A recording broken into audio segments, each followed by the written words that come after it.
So welcome, welcome, welcome, welcome. I was just saying, MA, all of the stuff.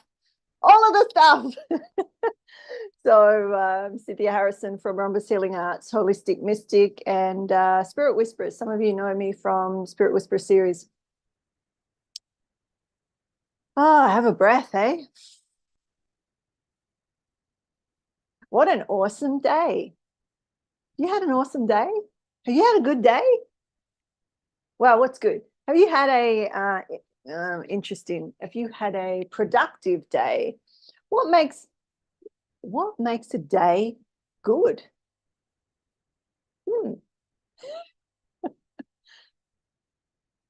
I have electricity. That makes the day good. Oh, having clean water will make your day good. If you cook with gas and you have gas, oh, that can make your day pretty good. I remember years ago, it was interesting because I'm a bit of a survivalist. I know how to live off the land. And in Victoria, where I lived in Melbourne, in Australia, there was an explosion years ago now, and nobody had gas for like 2 weeks.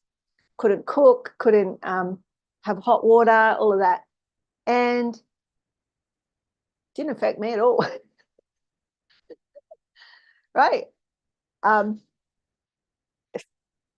Army, right? I'm like, all right, well, we're gonna heat up a little bit of water. We're gonna have what we call a pommy bath. You wash. You don't fill up the whole bath. All of this sort of stuff, and it was interesting to see who managed the stress, how people manage the stress, and I guess. Looking at what we might go into today. So I almost didn't do social media today because I really wanted to dive into what we've been working on in the Holistic Mystic Mastermind or Inner Circle, because on Thursday we started to go into, I've actually still got the imagery up here, so I'll show you in a minute and we'll just touch into it, because if you weren't there, it'll be completely confusing because when I start drawing on the whiteboard and start doing all the different geometries and codes and energies, you can follow it me when you're watching, but if you just get the end result, it's just a mess, right? Anyway, I haven't taught since then because I had the weekend off. Yes, I can have a weekend off.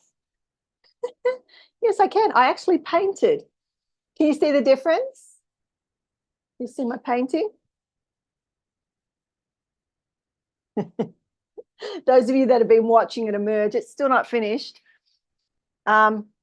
Needless to say, you probably can't notice it.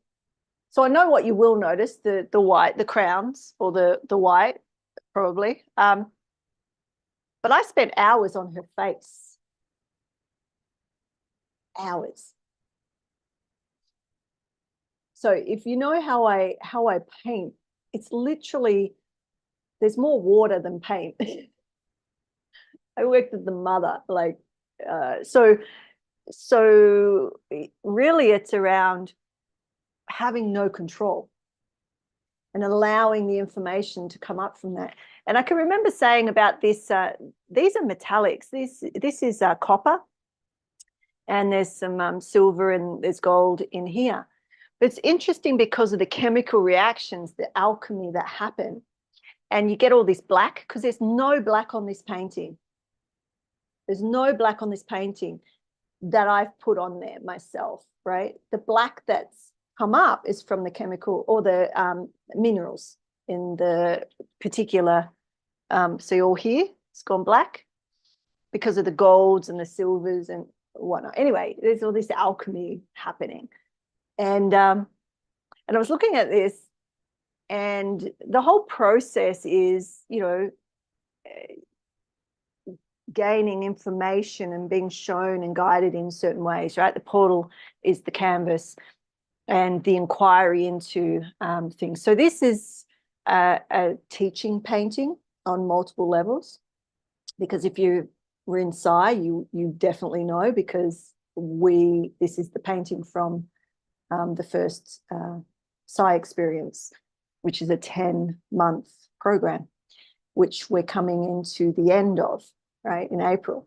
Woohoo, woohoo, woohoo, woohoo. Right, it's like, yay. Oh, but I don't want to leave. So what I'm trying to say is this copper, I was like, I didn't like it. I didn't like it. I really was struggling with it. And the thing is that as I'm creating, I guess I'm creating information within my body, my system, what it feels like. And as I'm seeing or feeling, so when I look at things, I feel it in my body, right? So I look at a painting and I can feel, it's interesting, someone said this to me the other day. I said, when I look at a painting, I'll look at a piece of the painting, and if I feel anything, you know, I'll feel it. When I don't feel it, then it's good. It's like it can stay that way. Whether it's complete or not in somebody else's opinion, right? It's a intuitive thing. It's like what it's showing me about the inquiry that I'm asking. Anyway, so this color, I was like, oh. But then as it settled and all the water, because I use a lot of water, and it just gets to settle where it is, right? And I moved the canvas around and whatnot. And I looked at it and I went, oh, it's so near perfect for what she's telling me, because it's almost skin tone. When you know, I mean, looking at it closely, it's copper. It's sort of shimmery and copper, but there's a skin tone, or a particular skin tone element to it, or a skin element to it. But then there's also anyway, there's multiple sort of information there around the earth, right? She's becoming more connected to the earth, even though it's sort of still cosmic, and there's, you know, the sky and the clouds and the, you know, whatnot in her face. But there's this grounding that came in that I was looking at, and I didn't want it there. There was a part of me unconsciously, I could feel it in my body. I didn't want her earth. But that's part of it, right? And this one's the cosmic one. And this is actually the feminine, right? The Shekinah, the connection to the earth and the rise of within the human, within the one person, the human. So anyway, that's a very deep, in-depth teaching painting. But what I'm touching on is how we feel the fear, or how we feel a sensation and label it, or whether we want it or not, right? Which is our ongoing theme, because that's the core of the work of a mystic, like, right? Revealing heaven on earth, bringing heaven to earth. So we may talk about the rise of the feminine, right? Her journey up through, right?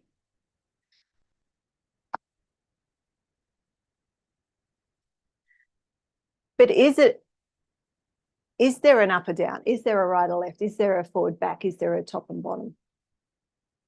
The dimensionality of it. So, so I'm just going to talk about some things that happened today, or not some things, there's a lot of connecting today, and we'll just see what comes up. And then when we go into our mastermind, we'll continue. Although those that want to join us for that, there is the free link to Holistic Mystic, so that we can go deeper in. And have you been, I got your message, Lisa. Yay. So I remember now, there was something that I said, remind me to tell people about calibration. So when we go over, if I forget, we need to just mention calibrating before we're doing that type of work. So we'll go into that in the Zoom space in a moment, after the free space. So what we've been looking at and what we'll continue to look at for a little while is what your challenges are and how they come up for you, how you feel it in your body,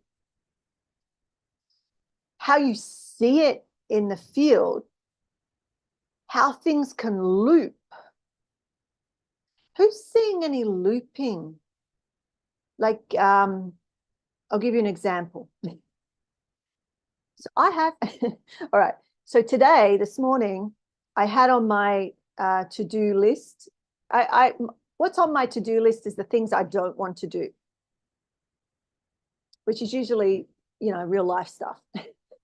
Like, I have to change a flight. So I've got an appointment for my immigration.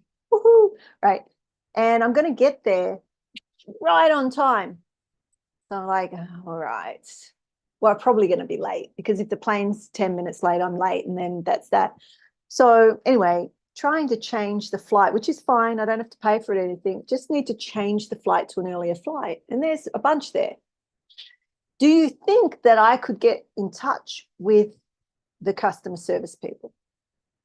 I couldn't even find the phone number. I'm telling you, I'm not that silly. I have called them before. I know a number exists. Majority of them are in India. Love them. Love India. Love the call centers in India, right? But I've talked to them many times because I fly a lot, right?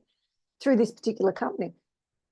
I can't get a phone number. So it's like following I've got the app even on my phone, like, follow to cancel a flight, to change a flight. And it just kept taking me round in this loop. Do you understand? Like those sorts of loops, like you do, and you just are not getting anywhere. It was so interesting. And I ended up, I haven't completed it yet. So it's an incomplete loop in another way that I will, after this call, go and track them down. I think I'm going to have to talk to the robot first. They have the chat who's a robot. And from my experience of that company, you speak to the robot over and over again, and that loops you until you get to talk to somebody. So I think I'm going to just have to go through that process, and it's cool.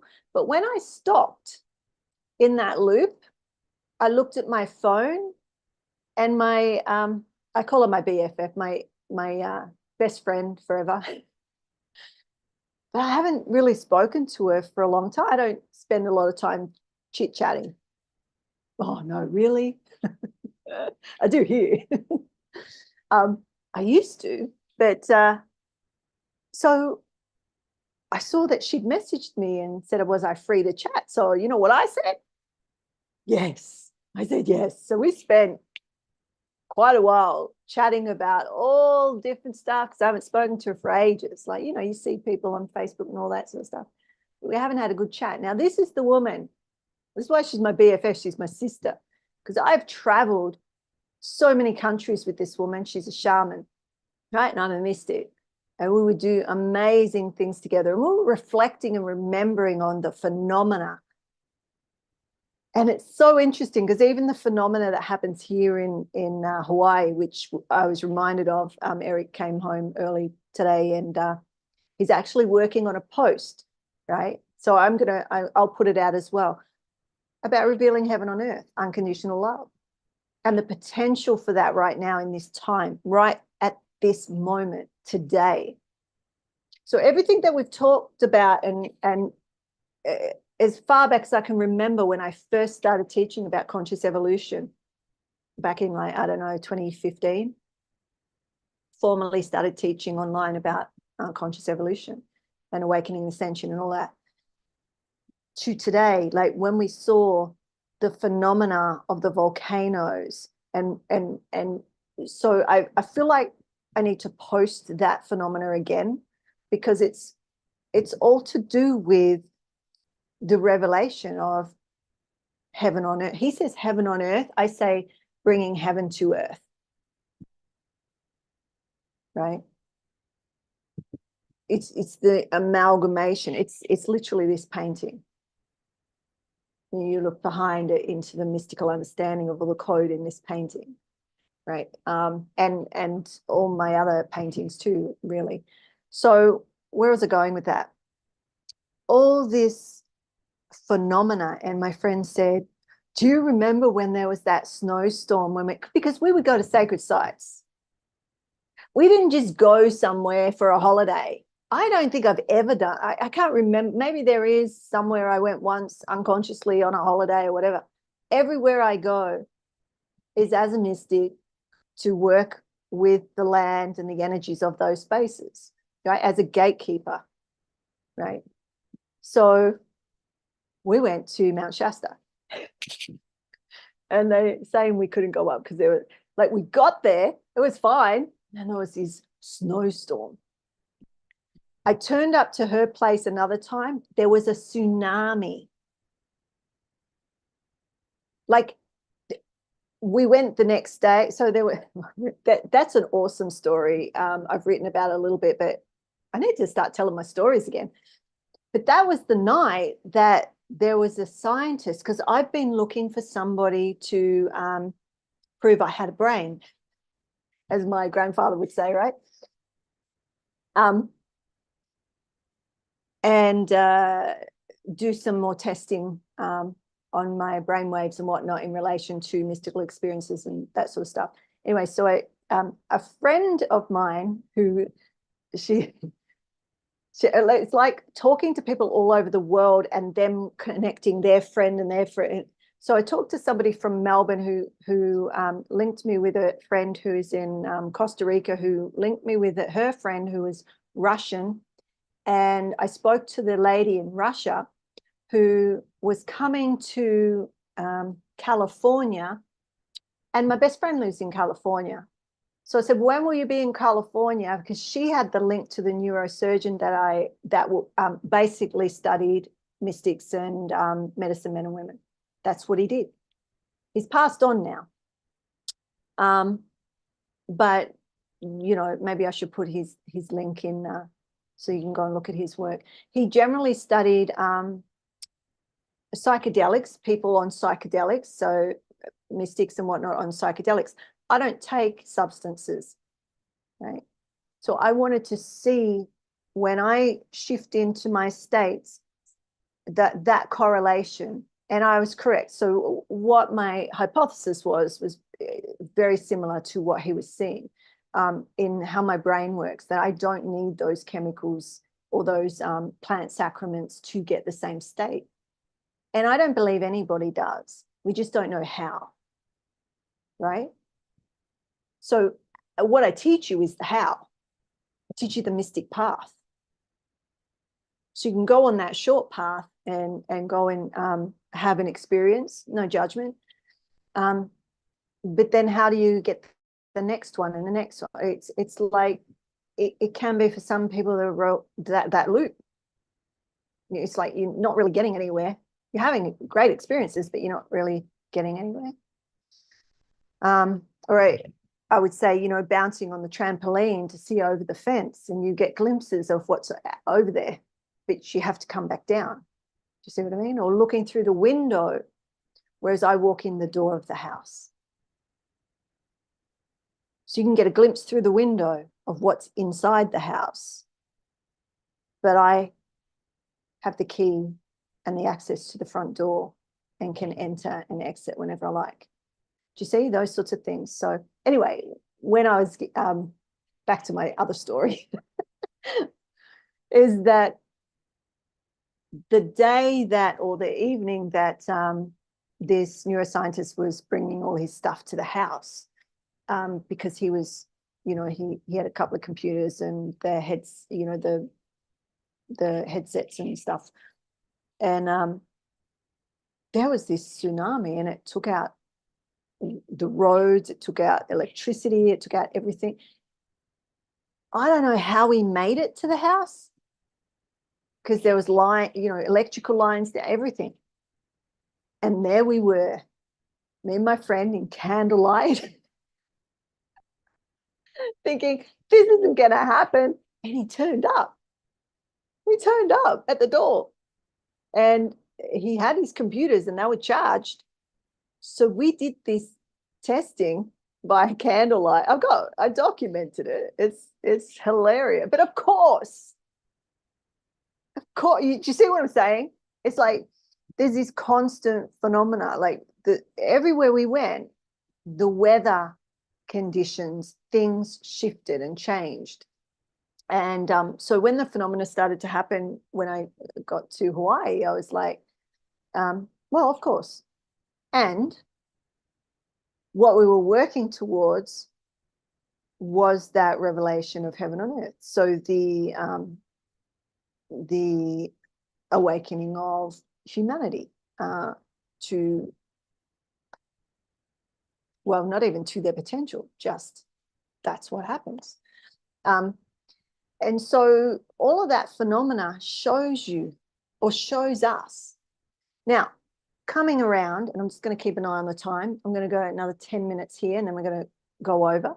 Let's see if that happens. What's been coming up for me in my field is, because I'm about to start writing, anyway, that's another story, but I'm looking at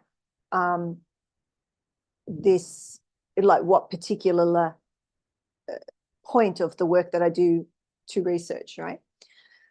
And I've been thinking more about it again, because sometimes I leave things on the back burner while I do other things. And anyway, this has come back around, and I'm like, no, this needs to be, moved forward.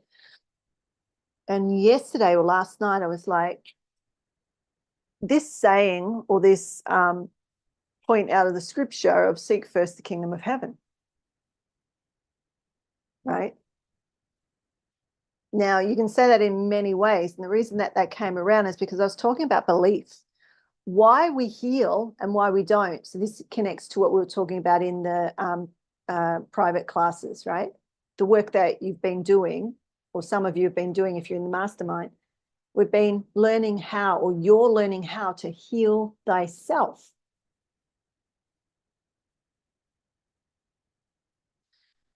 Now, I know that you can, but do you know that you can? And so I started to contemplate belief.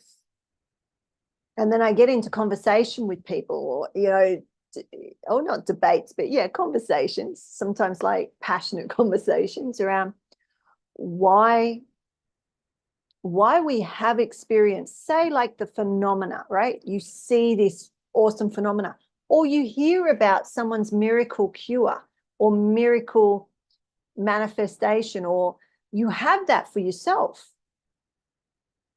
You have something happen and you're like, oh my God, I can't believe it. Have you had anything like that ever? Like something's happened and you've gone, oh, wow. And even if it's something like, because most of you, I can see you've done intuitive studies or something like that. And when you first start to experience behind the veils, or the colors or the lights and the sounds, right? The sounds of the spheres, the cosmic music, or the geometries that go with them, when you start to experience them directly, when you're not just seeing them, you integrated that information. It is you, right? So those sorts of things. Or you'll get a vision, or you'll see something about, your precognition starts to come in, and those sorts of things, right? And it's like, and I know the people that I can see on the Zoom, I know you've had multiple experiences. And let's contemplate this, and you can share if you want. I would love you to share, but this could, some people are shy, it's fine, right? That we have this experience, or somebody's dying of cancer, or somebody's has something terminal, and it shifts. Do you know anybody that's happened with? Or they go into Like there's miracles that happen. Or what the trajectory, let's put it this way, what the trajectory of their experience is on suddenly or sooner than expected changes direction.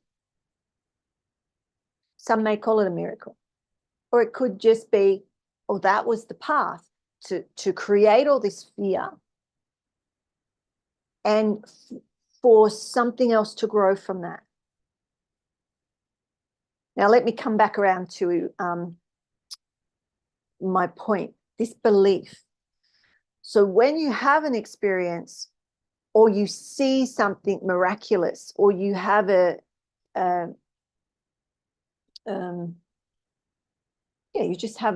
you have an experience, and then the next minute you're back in your life as if it never happened, and your consciousness is just back into the day-to-day,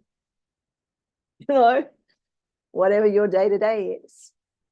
And the reason I'm bringing it up is because, like, the people that I talk to are very aware and very awake and are doing, that's what they're here to do on the earth, is to master that conscious space, that space where they, let's just call it that space, right? All there is. Now, we could go, well, to be that conscious, then would you technically still be embodied? Would you be on the planet? There's lots of questions. But I was contemplating this question because it's I'm looking for a research question. I'm looking at what my proposal is. And so I started to, talk about seek first the kingdom of heaven. Why? Because then, it says it different in different books, different Bibles, different ancient texts. Seek first and all will come to you, or all will be with you, or all, seek first, and, it's said differently. And if we went and got the text, but you get the gist of it. You get what I'm saying. As a mystic, I've always said, go direct. When you go direct, it's the same thing. Seek first. Oh, I'm saying go direct to the beloved. There we go. Go direct. And all else you have access to. I was saying today, I don't identify as a medium, yet I have the ability of mediumship. I teach it. I teach other people how to be a medium, an evidential medium, not just get any old information and, like evidential. I don't identify as a trance, right? A trance medium, although I teach that too. And I can do you understand what I mean? The thing is that when you go direct, you have all the abilities, or the Shakti powers, right? To see, feel, sense, know, taste, smell, touch, right? All the refinement. Seek first. Now, the reason, and this is what I'm putting to you, and feel free to jump in and say whatever, disagree, whatnot, is that the reason that we as humans aren't able to or don't think we can heal ourselves or others is because our belief system. Now, what is the belief system? So this was the conversation I had with somebody. Is it belief, or is it the acknowledgement? And then the conversation went on about, well, what's the difference between belief and acknowledgement? Because it sort of got to semantics of, but your belief system, or how you're encoded in life, which is like those of you in Relevate, we talk about the beliefs and conditionings, or your trauma and attachment from early childhood, right? And how that plays out in your life today, unconsciously, like how this charge is there, and how there's not there's experiences that haven't completed. So I started off talking about these loops, and some loops go round and round and round and round, but that doesn't mean it's complete. And some loops go around and they can't get to the completion point because there's something in the way. The energy is bottlenecked, or there's a fear there that's building charge that if you lent into or had a different relationship with, would create the propulsion needed for that next piece to join and have completion of the experience, the charge, the voltage, yeah? So belief.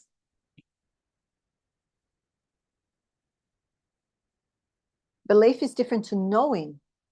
We have the belief until you know. I used to say when I first started teaching groups, I would say, you know, until you have that direct experience, which is what the mystic is here to guide on, right? There's a belief in something until you have a knowing. And the knowing isn't here. It's a direct experience. Then that's integrated and embodied, right? And when you have that, then it's no longer a belief, it's a knowing, right? So if you haven't had the direct experience, or you've had the direct experience and there's fear around it, so you go unconscious again.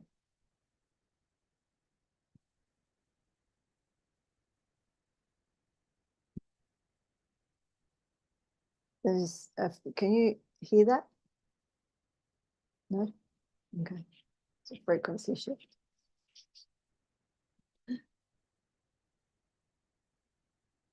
Anyway, something to consider, I guess. Something to consider in your own work or your own lives, your own play. It doesn't have to be work, right? Or work doesn't have to be good or bad either, right? It's for meaning making. I guess what I'm saying is everything that I've been talking about is this relationship to fear, this relationship to the sensation in the body, and how we navigate that, how we think about it, what we believe about it, what we know about it.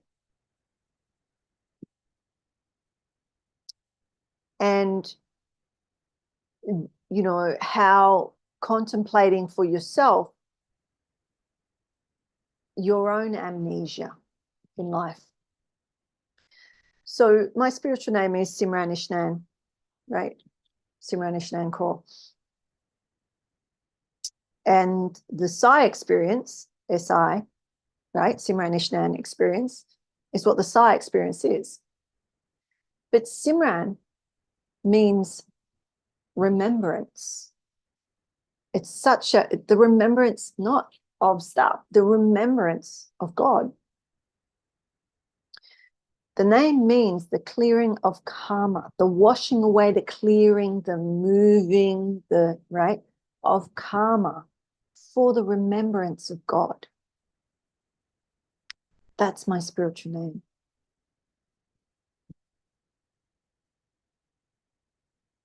And the reason I'm sharing that, because it feels like what we're talking about is that. Because we're not remembering. And it's, again, it's not a judgment, it's an inquiry for me. And so I'm sharing it because it may be an inquiry for you. Like, where am I not remembering? Where am I losing consciousness? There's different states of consciousness. So where am I, like, so this, what's going on in my life, like as I am, the world shall be, right? So what's going on in my life has been a lot of this. And last night I got shown, I saw it, right? And you know, because I was on here last week telling you about some of that constriction and whatnot. It's not a bad thing. I can see it now. And so I'll start sharing it as we go along, because I feel like it'd be very relevant. It's very much about the feminine, but the feminine in a way that we don't talk about very often. And it's probably because it's so subtle. It's such a subtle energy that unless you're very still, and even when you're moving, there's it's just so, like, it's what your fingers feel like when you just touch, that gentle.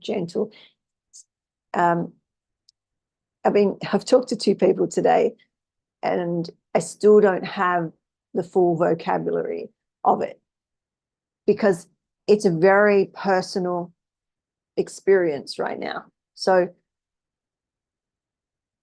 I guess I'm mirroring, I'm modeling for possibly what's going on for you, or allowing that process that is a birthing. We're literally in, we just had the eclipse this morning, right? We're in that eclipse gateway, right? And that will mean different things for different people, but ultimately there's that space. So the stories I've been telling you for the last few months it's the continuance. No matter what perspective you look at it from, and the opportunity for that new beginning. So ending, new beginning. So some of you that we were talking about metal element last week on Thursday, do you remember? We're talking about metal and ending and loss, grief, sadness, sorrow, but also the reverence and the majesty of that energy, that aspect. And how we can navigate what's showing up in our own bodies, our own energetics, and using that poison that we might call our pain, our fear, our trauma, we don't like it. We don't want it. It's poison to us, most humans, right? And it's interesting because I have to sort of smile at least, or sometimes I chuckle about it, because it's like I'm here teaching about fear, and no one wants fear. No one wants, right? So it's like, it's a really poor business tactic, if it was a business tactic, right? Because but you talk about light and love and your full potential in particular manifestation, all that, people will run to you. But show me anybody who's got anywhere going that way, really, because they have to hit that, but if we start there, we're working with that, we're climbing the ladder from the bottom to the top, rather than running and trying to jump and miss all these aspects, right? Because I'm telling you, you have to come back anyway. You have to come back and do it. I see it time and time again. You'll get to a certain place and you're like, whoa, how did I get here? Well, you missed some steps on the ladder. Right? Our system wants to get out of pain, get out of suffering. And we can, to a degree, because if it's what we're programmed, how we're encoded, how we're, I was going to say indoctrinated, we'll go there. How we're, the model in the world. Go look around the world. Look at the TV shows or the things that you get on your reels or whatever, right? It's all what's wrong, or what's, even when there's joy and there's good stuff happening, there's fear. Because fear, it is fear. There's nothing to fear of fear. And when we do that, when we fear the fear or we fear the love, that's your pain and suffering. That's your pain and suffering. So, those of you that are on Zoom looking at me, you already know this because I say it pretty much every week. And I'll continue to say it because we have spiritual amnesia. We forget. Or it sort of gets pushed to the back because there's things, in our everyday life that are right there. Fear of survival, what's going on. So we're going to go over to the mastermind now and go back into what we were touching into last time, I'm assuming, and see how you went with what you were learning about, testing and getting your own information and even healing yourselves, because you can. You can. And when you believe that you can, you will. So if I have to turn up every day, remind you, right? Because I said to my friend, I felt the energy between us when we were, it's just like almost brought me to tears. It was so beautiful yet frightening, right? So I said, just imagine if everyone on the planet could connect, could meet their fear in their body, right? Just simply connect to the fear in their body. So if I got something going on and I feel it in my body, I'm connecting, I'm meeting it and building relationship with that fear as I'm loving you. That's key. That's consciously in relationship with fear, so we're not projecting it onto other people, right? Because often we can be meeting that fear and projecting it because we're in pain or it feels uncomfortable or whatever, yeah? And, there's different levels of that. So if we're just full on projecting our fear of like, oh, I'm not sure about that, and we start spinning, talking about that spin again. And we're not really getting anywhere because we're in that spin. I guess the topic today is spinning. All these loops, right? There's different types of loops. And being aware, being conscious that we're doing that. So as you start to see that happen, you can be conscious of it and meet it in your body rather than, because it feels good. I think it feels good to just tell you all my stuff that's going on, have a cry, all of that, right? Feels good. Why? Because it's a contraction, release, contraction, release, contraction, release, contraction, release. But so's breath work, so's meeting the pain or it's not even pain, it's a sensation in the body, fear in the body, felt sense in the body. That's how it starts. And then we do something with that based on our experience. And that's why we go into our traumas and whatnot, our regulation and whatnot, right? Because that's usually from our experiences. Well, not usually, it always is. And then those lenses that we're looking out into the world through. So we think it's that person or that thing that's happening out there. It's within us. So going all the way back to this seek first or direct connection, as a mystic, I say direct connection with the beloved, but this seek first the kingdom. So whenever, like whatever it's like go direct, go direct, go direct. So I used to just walk around the house doing that, go direct, go direct, go direct. Because every time I had a question was a distraction from or a fear, right? So go direct. But you can go into, like, feel where it is. And that's a lot of the work that we do. guiding, supporting you to meet the sensation in the body, build a relationship with that. It's data, it's information. And then allowing that charge to complete so that there's no longer a charge on it. So when that fear, whatever it might have been, is seen again or experienced, or the button is pressed or whatnot, most of the time, there's no charge on it. And you go, oh, yeah, I remember that.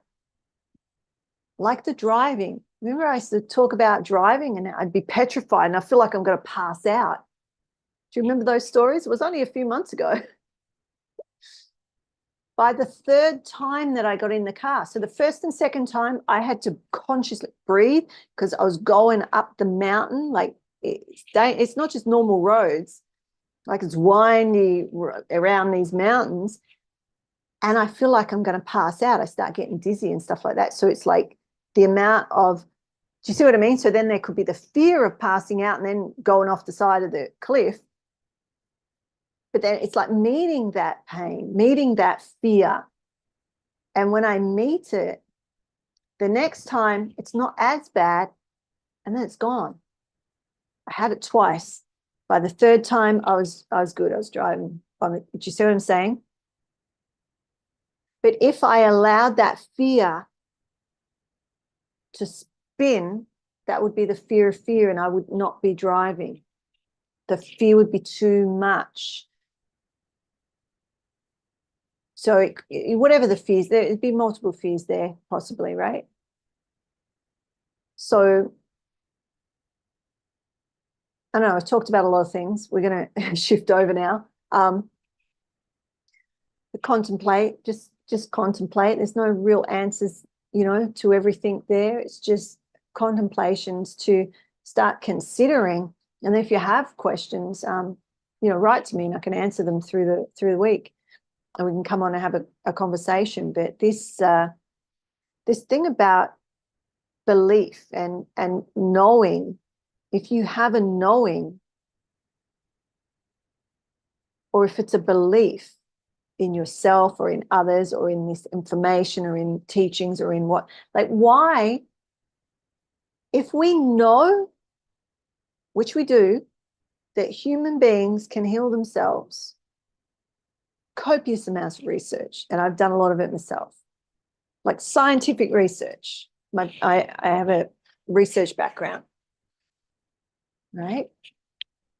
I've done a lot of weird and wonderful things, hence the neuroscientists coming to test my brain in the tsunami with the, storms and whatnot. It was awesome. Anyway, then if you know that, then why isn't it happening?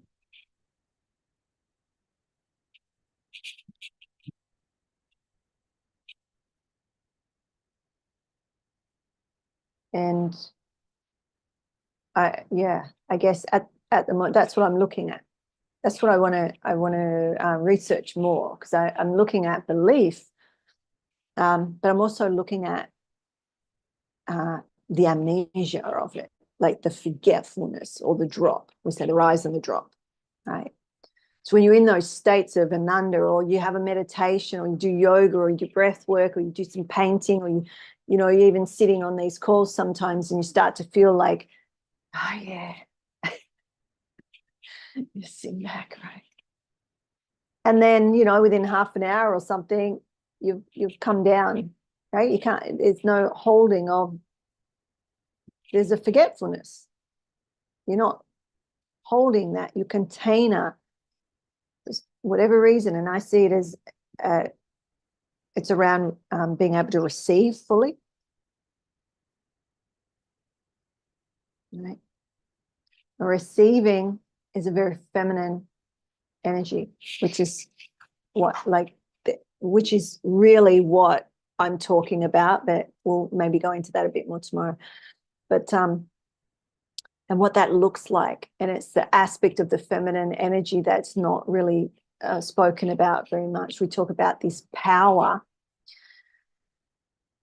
but the last few days she's been showing me this very gentle, subtle, such a subtle energy that it's almost like, oh, I'm trying to, like, oh, is it gone? Is it? It's back. It's gone. It's back. It's gone. Right? It's this. So we'll delve into that a little more as it comes in more for me. That's just how I get my information. So the last 3 days, it's been coming in, and I've been, thinking, writing, speaking about it. But it'll get to a place where I can share it with you more fully. Right, we're going to switch over to our Zoom call now. So a reminder to those that are watching on Facebook, if you are in the Holistic Mystic Inner Circle, come over to the Zoom link. And if you're not and you want to be, pop a DM me, and I'll send you the link for tomorrow and Wednesday and Thursday. If you can't come to one day, come to another day. You don't have to come every day. Some of you do. You just come in when you're able.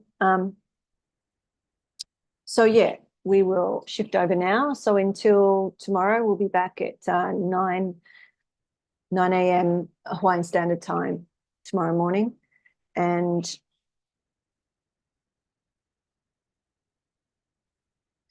yeah, until then, may the blessings be. We'll see you then.